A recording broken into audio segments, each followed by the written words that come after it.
جب تلاوتیں ہوتی ہیں تو کچھ لوگوں کی دل کی دنیا بن جاتی ہے، اور کچھ لوگ باوجود رمضان کے بھی رات میں فیس بک پر، ٹویٹر پر، انسٹاگرام پر، اور پھر تو بازاروں میں نکل کر کھلم کھلا زنا میں مبتلا ہو جاتے ہیں۔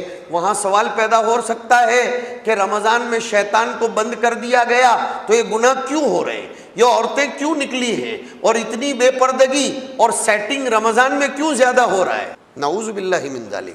تو سوال ہو رہا تھا یہ سب کیوں ہو رہا ہے رمضان، میں نے اس کا جواب دے دیا۔ معاملہ اندر کا ہے، اور اندر کا معاملہ سدھارنے کے لیے سب سے پہلے ضروری ہے رمضان میں غذاؤں پر کنٹرول کیا جائے، غذاؤں پر کنٹرول کیا جائے۔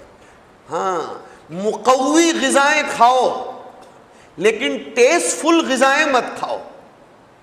مقوی غذائیں کھانے سے تقویت علی الصوم ہوگی، تقویت علی الصوم ہوگی۔ شریعت آپ کو ویٹ لاس کرنا، کمزور کرنا نہیں چاہتی۔ کیا بات لکھی ہے مفسرین نے، علامہ سیوطی، علامہ سندھی وغیرہ نے، کہ وہ جو آتا ہے کہ حضور پاک صلی اللہ علیہ وسلم کھجور سے افطار فرماتے تھے، تو وہ اس لیے نہیں کہ کھجور سے افطار کرنا سنت ہے، نہیں نہیں نہیں نہیں، ایسا نہیں ہے، لیکن کھجور میں لاس کی ہوئی انرجی کو دوبارہ ریکور کرنے کی طاقت زیادہ پائی جاتی ہے۔